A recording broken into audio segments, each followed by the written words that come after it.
আসসালামু আলাইকুম। আজকে যে ঘটনাটি বলবো সেটি একটি সত্য ঘটনা। ঘটনাটি ঘটে শীতের রাতে গত বছরের একটি ঘটনা। অবশ্য ভূতের ঘটনাগুলো সাধারণত রাতের অন্ধকারে হয়ে থাকে। যাই হোক, সেই রাতে ২-৩ দিন আগে আমি গিয়েছিলাম দাদু বাড়ি। আগেই বলে রাখি, আমার দাদু বাড়ি গাজীপুর কাপাসিয়ার। যারা সেখানে গিয়েছেন তারা জানেন, সেখানে জায়গাটা জঙ্গলে ঘেরা। চারদিকে গজারি বন আর পাশে ছাড়। আমাদের গ্রামের বাইরে মানুষ গেলে রীতিমতো ভয় পায়। তার উপর সেখানে নেই ইলেকট্রিসিটি, ফলে গ্রামটি দিনের বেলা যতটা সুন্দর লাগে, বাট রাতের বেলা হয়ে ওঠে গভীর ভয়ানক এক ভুতুড়ে জায়গা। তো সেখানে গেলে আমি আর আমার চাচাতো ভাই সারাদিন একসাথে ঘুরে বেড়াই। আর আমাদের সাথে আমার সাইকেল থাকে, সাইকেল এবং একটি চার্জ লাইট, যা অনেকটা দূরে বাজার থেকে চার্জ দিয়ে আনতে হয়। তো সেই দিন আমরা দুপুরের দিকে বের হয়েছিলাম কর্তব্য প্রায় ৪ কিলোমিটার দূরে একটি কনসার্ট শেষ হতে অনেকটা রাত হয়ে গিয়েছিল। আমরা দুই ভাই বাড়ি ফিরছি। তাড়াতাড়ি পৌঁছার জন্য একটা শর্টকাট রাস্তা ধরলাম।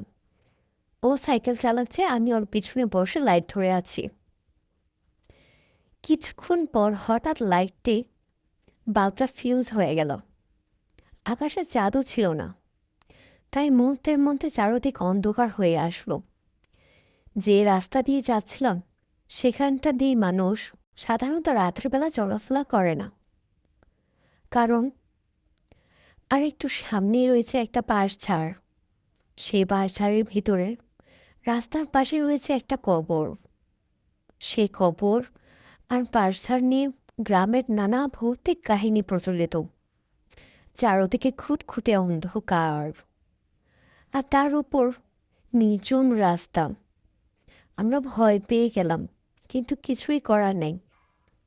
অনেক রাত হয়ে গেছে, তাই এই অবস্থাতেই সেই রাস্তা ধরেই যাওয়ার সিদ্ধান্ত নিলাম। রাস্তাটি আমাদের ভালোভাবেই চেনা ছিল, তাই অন্ধকারের মধ্যে সে আমাকে নিয়ে সাইকেল চালাতে শুরু করল।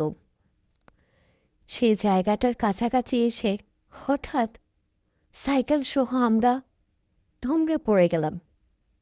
সাথে সাথে সামনে কবরের দিক থেকে ভয়ানক এক জোরে জোরে খচখচ খচখচ শব্দ শুরু হলো। আমরা ভয়ে সাইকেলটা ফেলে উল্টো দিকে দিলাম দৌড়। একটু পর বাজার থেকে লাইট ঠিক করে আমরা দুই সাহসী ছেলে আর একজনকে নিয়ে সেই দিকে এলাম।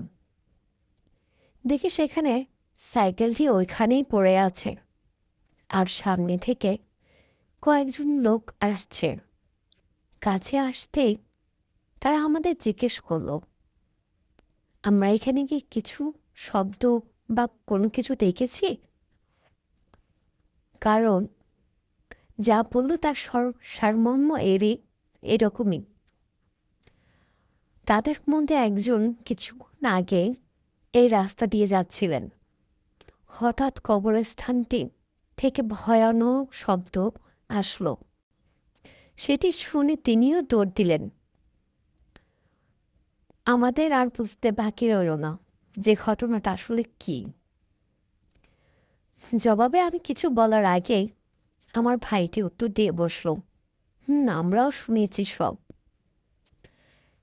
তো বন্ধুরা, সবাই বুঝতে পেরেছেন আসলে ঘটনাটি কী ছিল। তো আমাদের চারপাশে এরকম নানা রকম ভৌতিক ঘটনা থাকে, যাকে আমরা বলি ভূতের ঘটনা। আসলে ভূত বলতে কিছুই নেই, যা আছে জিনপরি। জিনেরা এসব করে থাকে। তো যাই হোক বন্ধুরা, আজকের ঘটনাটি তোমাদের কেমন লাগলো তা কমেন্ট করে জানাবেন। আর আমার এই ভিডিওটি বা এই গল্পটি যদি ভালো লেগে থাকে, সবাই কমেন্ট, লাইক, শেয়ার আর ফলো দিতে ভুলবেন না। ধন্যবাদ সবাইকে। আল্লাহ হাফেজ। আসসালামু আলাইকুম।